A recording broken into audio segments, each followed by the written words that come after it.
Salam saudara, kembali bersama saya Pendeta Kristinus Unting.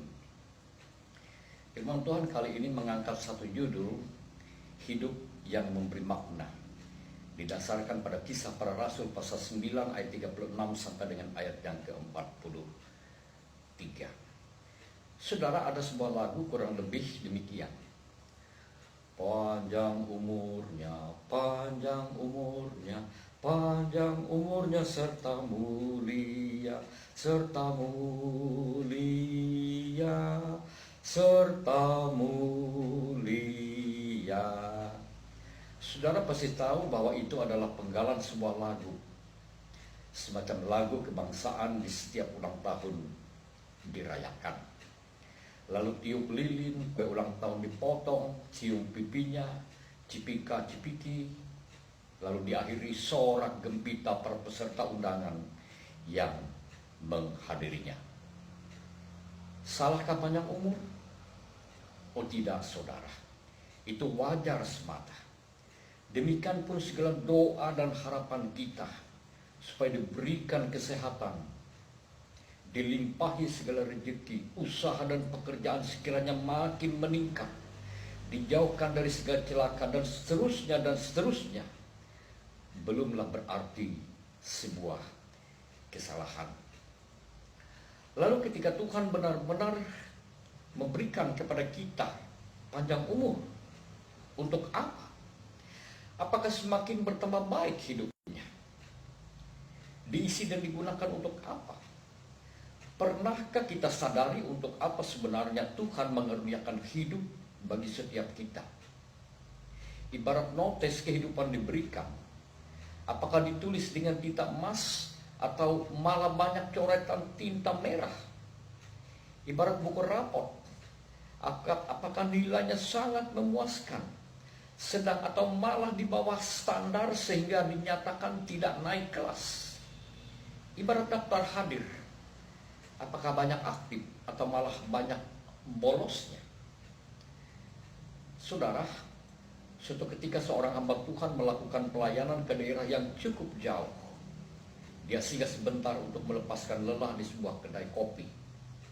Banyak juga di situ orang sambil bersantai. Kedengaran sama hamba Tuhan ini obrolan mereka soal kematian.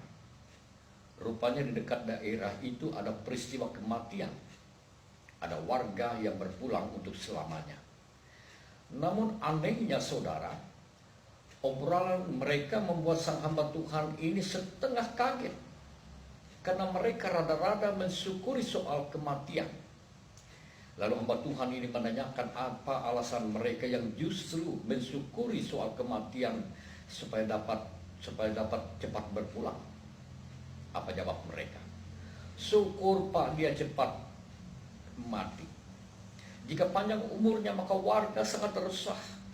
Banyak ayam hilang dicuri, barang-barang tidak aman. Siang malam mesti kurang tidur karena harus selalu waspada. Karena kapan-kapan dia datang merampok dengan membawa senjata tajam sambil mengancam. Makanya dia mati akibat dikeroyok massa ketika kepergok sedang melakukan aksinya. Rupanya memang sengaja tidak diadukan ke yang berwenang, karena sudah berulang kali keluar masuk penjara atas ulah yang sama, tak pernah jerah. Astaga saudara. Saudara,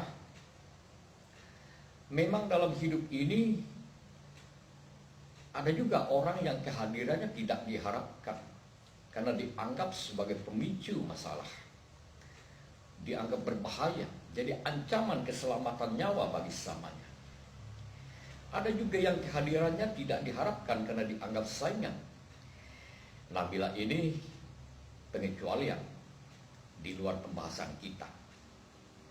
Namun ada juga yang kehadirannya sungguh diharapkan, karena seolah jadi tangan Tuhan yang hadir dalam berbagai bentuk pertolongan bagi sesamanya. Saudara, adalah seorang perempuan bernama Dorcas seperti yang diceritakan dalam Kisah Para Rasul pasal 9 ayat 36 sampai 43. Hidup di lingkungan jemaat mula-mula. Dia adalah manusia seperti kita. Hidupnya sederhana. usianya tentu cukup tua. Seperti manusia pada umumnya, suatu ketika dia mati. Bagi jemaat mula-mula, kematiannya sungguh membawa duka yang mendalam. Mereka merasa sangat kehilangan, bukan sekedar karena kasihan, tetapi karena selama hidupnya sungguh benar-benar menjadi berkat. Namun apa daya, dia mati. Namun kisahnya tidak berakhir di sini. Melalui Petrus, dia dibangkitkan. Suatu bukti bahwa Yesus yang telah menang dari kematian tidak dapat dibatasi oleh ruang dan waktu. Sanggup memberikan kebangkitan bagi semua manusia. Dialah sumber kebangkitan. Dorcas dibangkitkan. Hanya segelintir manusia di bumi yang mengalami peristiwa mujizat kebangkitan, termasuk Dorcas. Saudara, kenapa Dorcas dibangkitkan? Padahal bukankah banyak orang di dunia ini jika boleh terjadi bagi para kekasih mereka yang telah mati mendahului, sekiranya mengalami kebangkitan fisik ala Dorcas. Tapi kenapa tidak terjadi? Apakah kuasa Tuhan sudah berkurang? Persoalannya tidak sesederhana apa yang kita pikirkan. Dorcas dibangkitkan. Pertama-tama, memang sungguh dibutuhkan dalam konteks jemaat mula-mula untuk membuktikan kuasa Allah, bahwa hanya melalui Yesus yang telah bangkit menjadi dasar jaminan kebangkitan hidup kekal. Tidak ada jaminan pada yang lain. Kedua, Allah sendiri berkehendak dan bertindak membangkitkan Dorcas sebagai perpanjangan tangan Tuhan untuk menyatakan kasih Allah yang real dalam kehidupan. Kehadirannya sungguh dibutuhkan, tepat sasaran, sesuai konteks di mana dia ada. Dorcas memang hanyalah perempuan biasa, sama seperti kita. Tak ada yang terlalu menonjol dan istimewa. Dia bukan seorang pengkhotbah ternama atau orang besar dengan tindakan spektakuler yang dapat membuat semua orang terpana. Walau ia hanya menggunakan jarum dan benang yang lekat dengan kesehariannya untuk membuat baju dan pakaian. Hasil karya tangannya dibagikan kepada para janda yang membutuhkan pertolongannya. Jemaat di sekitarnya tertolong oleh kehadirannya. Dorcas dibangkitkan, bukan sekedar untuk menikmati hidup pribadinya semata, asal hidup, asal panjang umurnya, tetapi melakukan kehendak Tuhan, menghadirkan kasih Tuhan bagi sesama melalui talenta yang ada padanya, menyaksikan kasih Tuhan bagi sesama. Saudara, persoalannya bukan sekedar dibangkitkan hidup kembali secara fisik, sekedar panjang umurnya, tetapi apakah kehadiran kita, para kaum suami laksana malaikat pelindung bagi sang istri? Apakah kehadiran kita selaku kaum istri laksana inspirasi penyemangat bagi kehidupan? Atau sebaliknya? Apakah kehadiran kita selaku orang tua ibarat pahlawan yang membenangi pertempuran di kancah perjuangan hidup ini bagi mereka? Apakah kehadiran kita selaku anak laksana mentari cerah di masa depan? Atau malah menambah derai air mata karena menambah luka di dada semakin menganga? Saudara, Tuhan rindu menghadirkan bagi setiap kita di dunia ini untuk menyaksikan kuasa kasih Tuhan.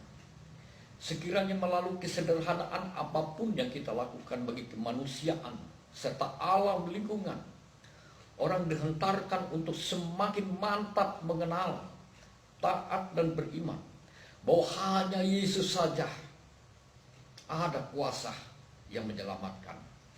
Alam pun turut memuji kebesaran Sang Penciptanya. Jika tidak, apa artinya sekedar panjang umur di dunia? Apalagi boro-boro minta kuasa dibangkitkan secara fisik ala Dorcas.